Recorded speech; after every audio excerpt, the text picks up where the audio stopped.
with extraordinary pleasure and inviting my good great friend Jonathan to come here and talk why Harvard, why Tamil, why.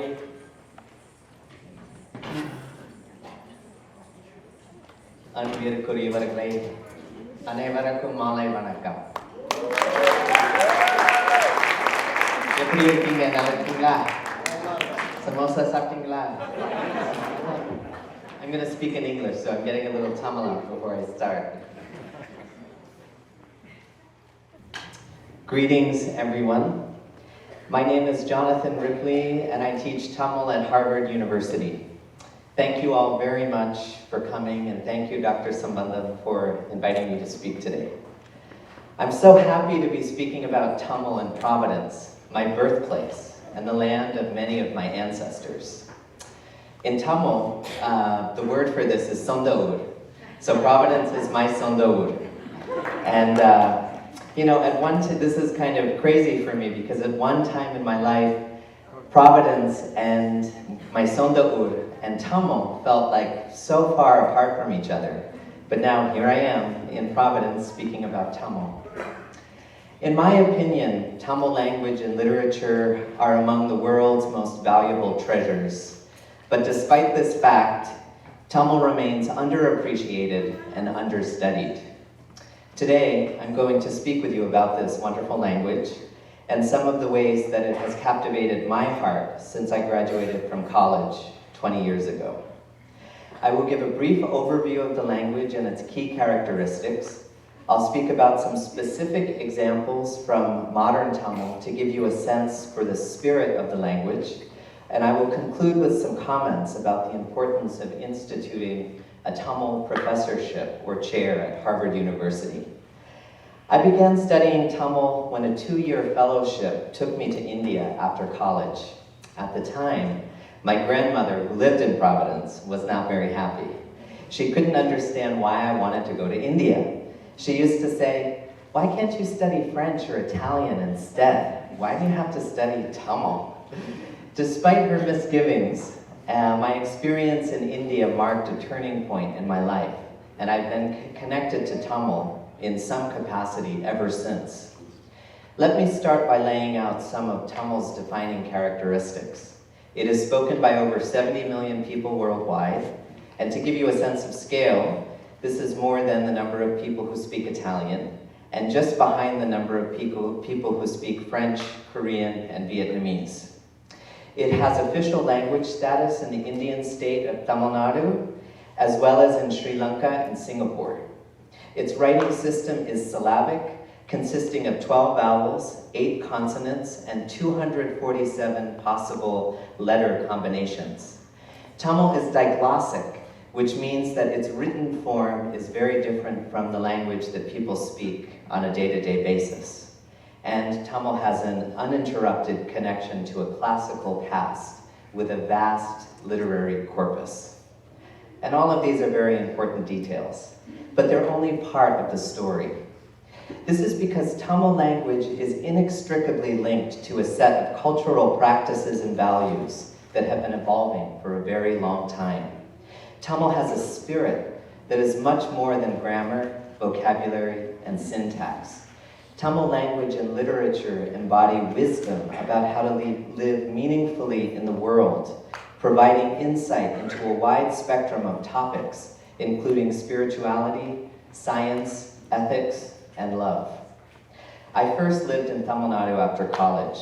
I had a 2-year fellowship to live in a small city called Madurai, which was mentioned earlier, where I taught English to young adults living with physical disabilities. My favorite part of the experience by far was practicing my Tamil. I zipped around the city in my scooter, taking every opportunity to use the language that I could, in shops and in restaurants, with new friends and with my students. I had ample opportunity to practice and encouragement from people who were genuinely touched that I wanted to learn their language. In the intense heat of Madurai, with its vibrant sights, sounds, and smells, I began to glimpse some of Tamil's wisdom during the most basic conversational exchanges. I'll give you some examples of what I mean. When I first moved to Madurai, I was in a new place, meeting lots of new people, so my American instinct to be polite kicked in. I said please and thank you when appropriate, as I thought. This is how I was taught. My mom taught me, my mom and dad, they're here in the audience. Just as I thanked all of you for coming here today, I was thanking people. However, my attempts to use my American practice of politeness failed miserably in Tamil Nadu. I was shocked after thanking a friend for passing me a plate of food when we were eating lunch. He reacted unhappily and he asked me not to thank him. He said, "Nandri solakuda," which means you're not allowed to say thank you to me. I was taken aback. He explained that in a true friendship, there is a cohesion of love that is so tight, it leaves no room for politeness and niceties. For my Tamil friend, saying thank you implied formality, distance, and inauthenticity. This flew in the face of my American idea of politeness, and I was touched by this special Tamil version of love and the possibility it offered for going deeper into friendships with people. I'll give you another example. Instances like this made me realize that I would have to quickly unlearn much of what I had held to be fundamentally true about the universe, and that my study of the Tamil language would play an important role in understanding these new ways of being. As hard as it was, I kicked my thank you habit, and I stopped saying thank you. But in my classes at Harvard now, I keep that tradition alive, and my students are not allowed to say thank you in class, so we practice that. Another example of this spirit I'm talking about is the way that you say goodbye in Tamil. How do you say goodbye? Poitte varren, right? Poitte means I'm going to go, and varren means I will come. I will go and return. Yeah? Poitte varren. This is special because, and you can even shorten the phrase poitte varren to a question which is vartuman, which means shall I return? So when you're leaving, you're never saying I'm leaving, I'm going. You're saying I'm going and I'm coming back. When you're asking for permission to leave, you don't say may I leave, you say may I return. This practice of language illustrates the importance Tamil places on interrelatedness and connectivity. In this linguistic cultural scenario, no one is ever leaving. They're always on their way back to return and reconnect. To my American heart, which had grown so accustomed to cold formality and distances, this was a heartwarming realization. I'll give you another example. This is my final one. And it relates to my favorite topic, food. Tamil cuisine is one of the most delicious cuisines I've ever experienced in my life. And I'm not just saying that because I'm in the presence of some Tamil folks, I really mean it. I hope that you've all had the chance to try idli, dosa, uttapam, idiyappam, upuma, just to name a few. The emphasis on food is evident in Tamil language as well. To say Tamil people show hospitality to their guests is an understatement, and any of you who have ever visited a Tamil home know that it almost always involves food. And I was a very happy, grateful recipient of all of the hospitality that was showered upon me when I lived in Tamil Nadu for those years. But I also learned over the course of visiting people that a very common part of greeting them had to do with food. People will say the usual greetings, "Hi, how's everything? How are you doing? Is everybody well in your life? Have you eaten?" And so there's this question that was tagged on that I wasn't quite used to. I wasn't used to people asking me about whether or not I had a meal before I arrived. You know, in Tamil we would say, "Nalla irukingla, eppadi irukkinga, veetla ellarum nalla irukangla, saaptingla?" Saaptingla means, have you eaten? Saaptacha? Saaptacha. These are just some examples. When I realized this, I was taken aback. But I realized that this practice of asking whether or not you've eaten points to a cultural respect for food, and not just food that you take for yourself, but also the practice of sharing food.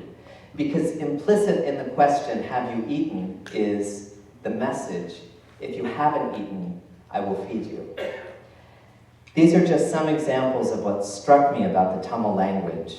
Even with a very rudimentary understanding of it, you can see in a few basic examples that Tamil's structure and use reveals a set of cultural values that speak of the importance of friendship, the value of connection, and a deep respect for sharing food.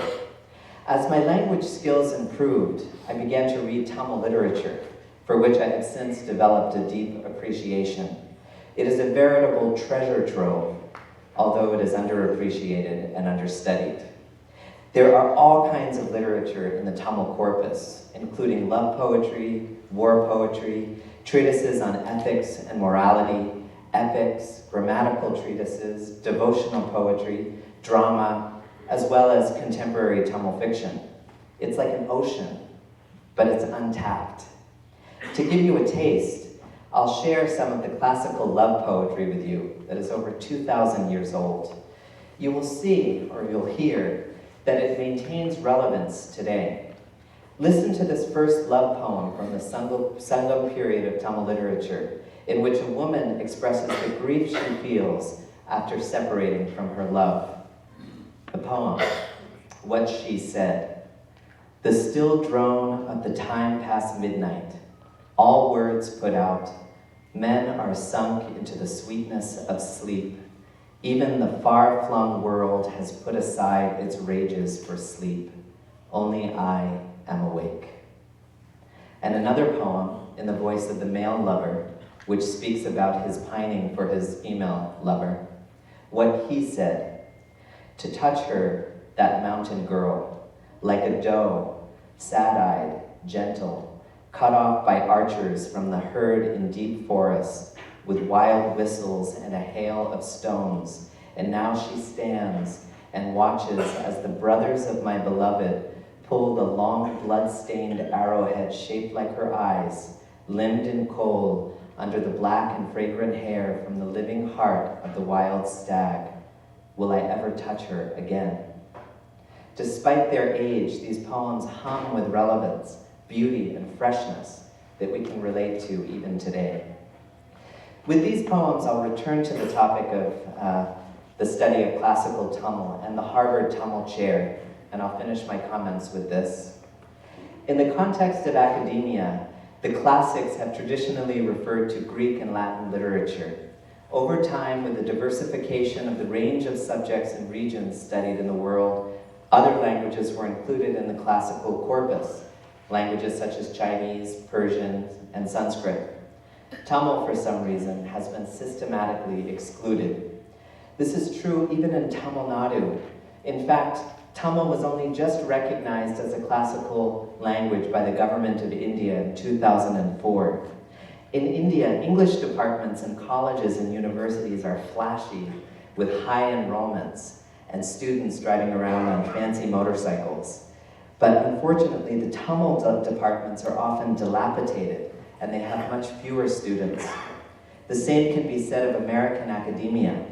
There are disproportionately high numbers of students in Sanskrit class compared to the Tamil classes that I teach. With the efforts of people like Dr.Sam and his team of grassroots Tamil activists, the scenario is slowly changing. Instituting a Tamil professorship at Harvard is one concrete step we can take towards giving Tamil the appreciation it deserves, and also to increase the number of students who take it as their main focus. Professor George Hart from Berkeley declared that Tamil is one of the great classical literatures and traditions of the world because it has the core characteristics of a classical language, as was mentioned earlier. It is of considerable antiquity. It constitutes the only literary tradition indigenous to India that is not derived from Sanskrit, and it has a vast literary corpus that is subtle and profound. Instituting a Tamil chair at Harvard would do a number of things to promote the study of Tamil.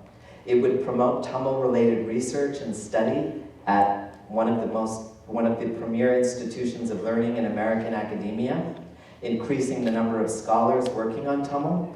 It would contribute to the sustainability of the study of Tamil, as the Tamil chair would exist for as long as Harvard exists. And it would send a message to the world that Tamil is worthy of study, as worthy as Greek, Latin, or any other classical language. You may be wondering, when an institution as wealthy as Harvard, why an institution as wealthy as Harvard requires fundraising to create a chair. After all, Harvard has an endowment of over $36 billion. Why can't they just take some of that money and create the Tamil chair? Unfortunately, this endowment is made up of 12,000 individually endowed funds, which are set aside for specific purposes. And so all of those funds were raised by similar fundraising efforts prior. Unfortunately, 100 years ago, nobody set up an endowment for Tamil studies, and that's why we're doing this now. My job as a Tamil instructor is exciting, not only because I love the language and I love to teach it, but because I have the opportunity to contribute to changing attitudes around Tamil's importance and its validity and value as a field of study. Today I've spoken a bit about Tamil, its spirit as I've experienced it, and the importance of supporting the efforts of Dr. Sambandam and others to institute a Tamil chair at Harvard. Tamil, despite its boundless hospitality, has been treated like an unwelcome guest at the academic table. It is high time we extend a warm welcome to Tamil into classical studies with the hospitality and respect it deserves. Nandri.